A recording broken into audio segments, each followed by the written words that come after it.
Hey guys, and welcome to This Is Now. While video games are cheaper than ever, the consoles themselves have gotten super expensive, and there's a very good chance that they might be getting even pricier. A few months ago, Trump announced that the US had plans to implement new tariffs on $200 to $300 billion worth of goods that are being imported from China.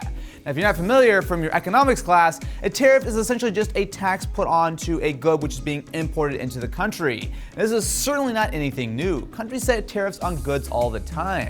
However, included in this new proposal is a massive 10 to 25% tax hike on video game consoles. And considering that a whopping 96% of all consoles are manufactured in China, that could be a big problem. So as an American company, isn't this an absolute win for Microsoft? Get ready for those cheap Xboxes, right? Well, no, the tariff actually has nothing to do with the country that the company is from, but instead where the country is importing the product from, in this case China. So even though Microsoft is an American company, they're still importing their Xboxes from China and thus are subject to the tax.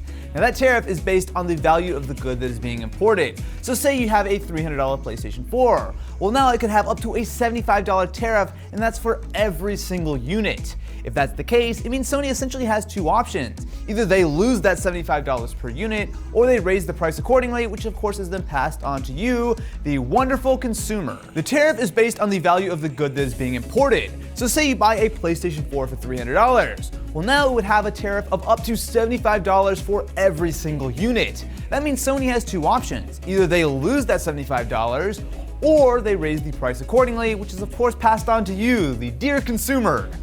Oh boy, taxes and tariffs, fun.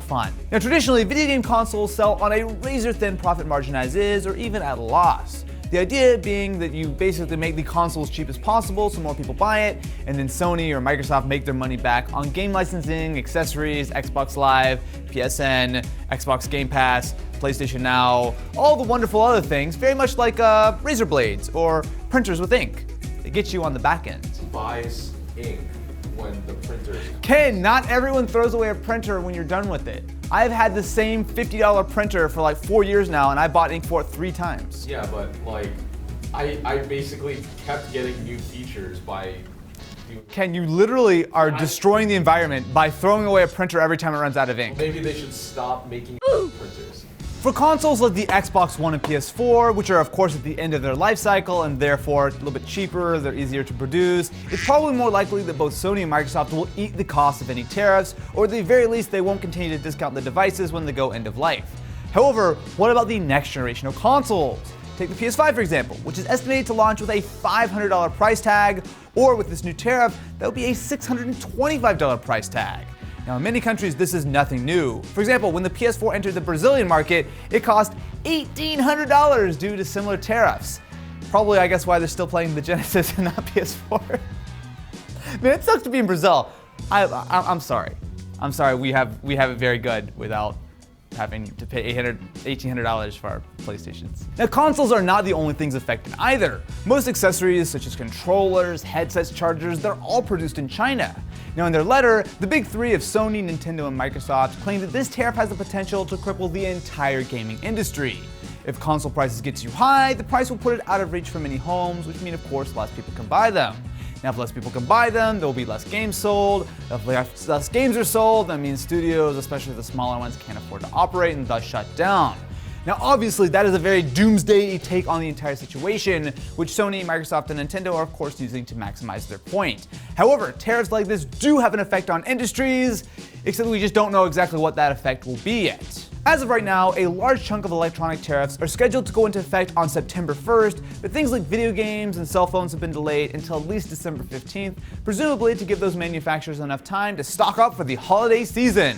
Now, a huge side effect of this is that Nintendo has already started looking into moving the production of Switch consoles away from China and into other parts of Asia, specifically such as Vietnam. By doing this, they would circumvent the tariff, and that of course could start a domino effect where all of these manufacturers take their business elsewhere.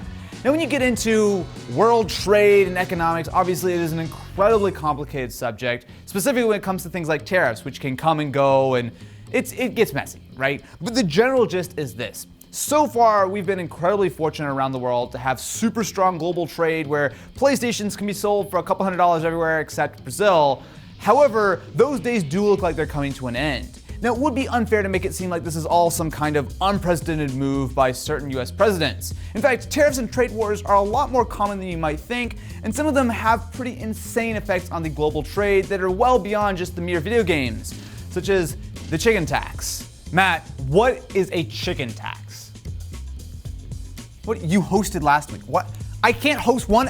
I want to host one episode. In the late 50s and early 60s in the United States, advancements in both animal husbandry and agriculture led to a massive increase in the amount of chickens being bred and thus meat being produced. At the same time, Europe was recovering from World War II and the availability of chickens was scarce and thus super expensive, especially in France and Germany. US farms started to export their surplus to Europe and the consumption of chickens skyrocketed worldwide and everyone was happy. While European consumers were happy, the farmers accused the US of putting them out of business. So in 1962, Europe imposed a 25% tariff, which was 10 times higher than the average tariff on chicken imported from the US.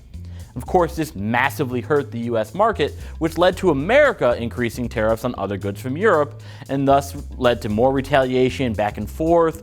Does this sound like a trade war you've heard of? Like video games, maybe? What? Oh, is that how you're shoehorning this terrible segue in the video? Wow! This was a big deal, and it grew to include things like potato starch, dextrin, and brandy, among other things. How are those related to chickens? And all falling under this nefarious chicken tax. Since then, pretty much all of those tariffs have been eliminated except for one, commercial trucks, because a trade war totally makes sense, right? Like, yeah? No. Wars are bad. Okay. Don't advocate war, Matt. While the US chicken market was booming, the US auto market saw a steep decline.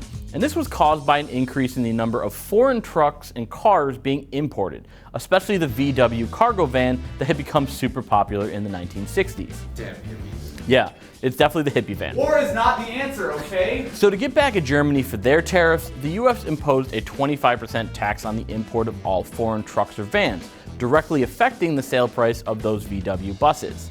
And more taxes equals higher cost vehicles. However, only cargo vans were affected by the new tax. Passenger vehicles were not. Are there seats in the back? If so, you're good to go with a relatively small 2.5%, maybe 4% tax. But if there's no seats in the back, chicken tax! Chicken tax! Enjoy your 25% tariff. What? Yeah. 25%? Yeah. Go directly to jail. Do not collect $200. Matt, trade wars are bad. Why are you doing this to me?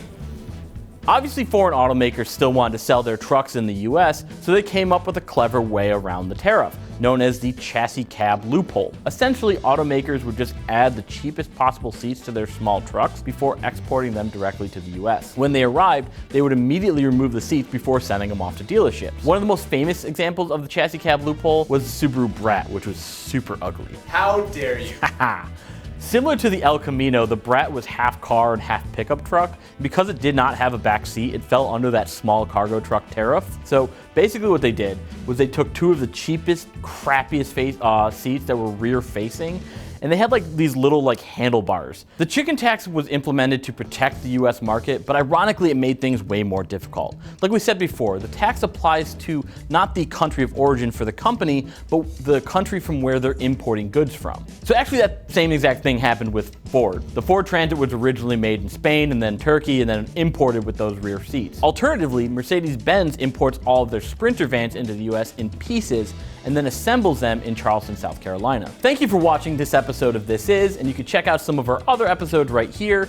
Be sure to subscribe and ring that notification bell, because if you don't, Matt's kids won't get into college. The most important thing here is that you clicked on a video all about video games, and now you're learning about tariffs. Congratulations, Matt. You're teaching the kids new information every day. What's this about me my kids not getting into college?